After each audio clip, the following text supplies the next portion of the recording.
Meeting లెక్కండి డిపార్ట్మెంట్లో CM ద్వారా డబ్బు పంపించారు 2 కోట్లు మీ ఇంటికి అందింది అందలేదండి మేడం. మన ఫోన్ మీద ఫోన్ చేసినా మీ సెల్ నెంబర్ స్విచ్ ఆఫ్ చేసేస్తున్నారండి. మా డబ్బాయి సూట్ కొట్టిందండి హైదరాబాద్ వాల్పిచ్చి పక్కబడిపోయి జిల్లాలో సగం మంది చచ్చిపోయారండి.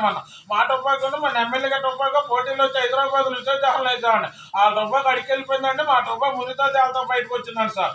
ఆ డబ్బాయి ఇనుగాట అడికెళ్ళిపోతుందండి. మా డబ్బాయి చెక్కదేలుగా సీడ్ ఎక్కువ సార్. ఆ డబ్బాయి గవర్నమెంట్ వాళ్ళు మెచ్చుకొని 10 చేతులు బంగారం 50 కోట్ల డబ్బు శాతం చేశారండి. డబ్బు బంగారం ఇళ్లలో పెడుతూ దొంగలు ఎక్కువ తిరుగుతున్నారని మన ఆపదల ఆఫీసులో పెట్టి వచ్చామండి.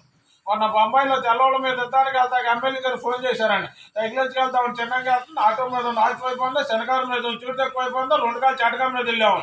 అక్కడికి వెళ్ళాక టూట్లు పడిపోయిందండి, సొక్క పక్కలు పడిపోయిందండి, ప్యాంటు పేలికి లేకపోయింది, అత్తాలు పగిలిపోయినాడు. గవర్నమెంట్ వాళ్ళు మెచ్చుకొని మా గుమ్మడికి అంత బంగారం సన్మానం చేశారండి. ఆ బంగారం పట్టుకొచ్చి అడి మీద కాలు కడితే అంతలో కుక్కొచ్చి ముట్టుకుందండి సార్. కుక్క ముట్టుకున్న బంగారం మన ఇంట్లో వంట లేదని మా గుమ్మత్త జాత పంపి చూసేజాహం లేపించి వచ్చామండి. ఇప్పుడు ఎండి ఎట్లా ఆడుతుందంటే బంగారం బోట్లు ఆడుతుందండి. కోట్లు తూట్లు పడుతుంది, అట్లా చెదలు పెట్టేస్తుందండి సార్. ఇప్పుడు ఏమన్నా మన ఇటుకన్నా పెంకేదండి పేలిపోతుందండి, ఇటుకే తిరిగిపోతుందా, తాటేకే రద్దాడిపోతుంది, సిమెంట్ చిరిగిపోతుందా, పాలరైతే పగిలిపోతుందండి.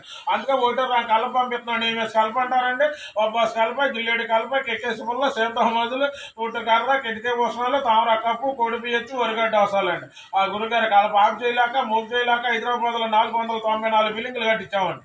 ఆ మేళాన్ని చూసేవారు చూడలేక వచ్చేవారు వాసలేక మన ర్యాకెట్ల మీద బాంబులు వేశారండి. ఆ బాంబులు మేళ పోగా నొగలేదండి, కదలని కదలేదండి.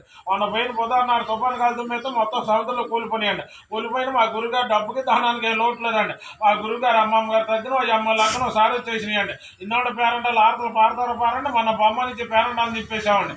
అందులో కూర్చోబెడతాం సంతి తాగుతలేదండి. ఉప్పుకాయలు మైన కూర్చోబెట్టి ముందు పేటలు అయితే అక్కడ ఎత్తనాలు వేసి మన ఊరి పెట్టలోకి కట్టేసి వేసామండి. అక్కడి నుంచి బూర్లో అన్నారండి. బూర్లు తింటే బుక్కలు లేకపోయి వాటిపోతే ఎంకపోతే చెప్పును కూడా ఇచ్చామండి. వాటిపోతే ఆడపూర్లో ఊడిపోయిందండి. కూరలు అన్నారండి. ఏమేసి కూరలు వండుతామండి? బీరకాయ తింటే పీసుకుపోతున్నారు, ఆనప తింటే అడికెళ్ళిపోతున్నారు, కాకరకాయ తింటే కనపడతలేదు, దోసకాయ తింటే దొరుకుతలేదు, గోంగూర తింటే గోక్కుంటున్నారండి.